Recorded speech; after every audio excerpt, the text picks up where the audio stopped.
പ്രിയ പ്രേക്ഷകർക്ക് സീരിയൽ ന്യൂസിലേക്ക് സ്വാഗതം. കൂടുതൽ സീരിയൽ ന്യൂസുകൾ അതിവേഗം ലഭിക്കുന്നതിന് ഈ ചാനൽ സബ്സ്ക്രൈബ് ചെയ്യുക. ബെൽ ഐക്കൺ മറക്കാതെ ക്ലിക്ക് ചെയ്യുക. വീഡിയോ ഇഷ്ടമായി എങ്കിൽ ലൈക്ക് ചെയ്യാൻ മറക്കരുത്. കാര്യങ്ങളിപ്പോൾ പുതിയൊരു വഴിത്തിരിവിലേക്ക് എത്തിയിരിക്കുകയാണ്. ഒടുവിൽ തൻ്റെ മനസ്സിലുള്ള സ്നേഹം തിരിച്ചറിയുകയാണ് മീനു. വിചാരിച്ചതുപോലെയല്ല, തനിക്ക് അങ്ങനെ പെട്ടെന്ന് മറക്കാൻ സാധിക്കുകയില്ല. സൂരജിനെ എന്നുള്ള കാര്യം തിരിച്ചറിയുകയാണ് അവൾ. ഇതോടെ ഇനി തൻ്റെ സ്നേഹം മറച്ചു വയ്ക്കാൻ തയ്യാറല്ല. അമ്മയെ ചെന്ന് കാണുന്ന അവൾ, എനിക്ക് സൂരജുമായുള്ള വിവാഹത്തിൽ നിന്ന് പിന്മാറാൻ താല്പര്യമില്ല. അപ്പോ അവൻ നിന്നെ ചതിച്ചതോ?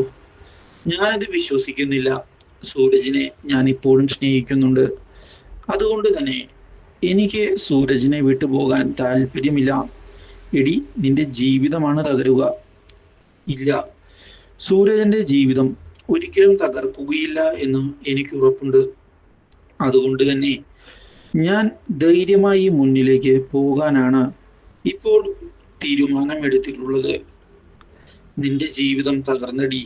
നിന്നെ രക്ഷിക്കാൻ ശ്രമിച്ചിട്ട് ഇനി യാതൊരു കാര്യവും ഉണ്ട് എന്ന് എനിക്ക് തോന്നുന്നില്ല.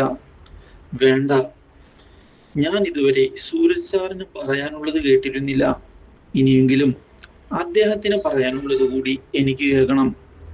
അദ്ദേഹം തെറ്റ് ചെയ്തിട്ടില്ല എന്നുള്ള കാര്യത്തിൽ എനിക്കും ഇപ്പോൾ ഉറപ്പുണ്ട്.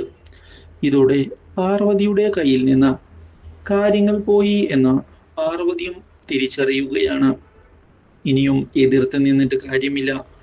അതുകൊണ്ട് തന്നെ കാര്യങ്ങൾ ഇനി ഇവൾ പറയുന്നത് പോലെ തന്നെ നടക്കട്ടെ എന്ന് ഉറപ്പിച്ചുകൊണ്ട് മുന്നിലേക്ക് വരികയാണ് ഇപ്പോൾ. ഇതോടെ പുതിയൊരു വഴിത്തിരിവ് ഉണ്ടാവുകയാണ്. പാർവതിയും സൂരജിനെ ചെന്ന് കണ്ട് സൂരജിന്റെ ഭാഗം കേൾക്കാൻ ശ്രമിക്കാത്തതിലുള്ള ദുഃഖം തുറന്നു പറയുകയും ക്ഷമ ചോദിക്കുകയും ചെയ്തിരിക്കുകയാണ്. ഇതോടെ ഇന്ദുജയുടെ പദ്ധതികൾ പൊളിയുന്നു. Do like, share and subscribe.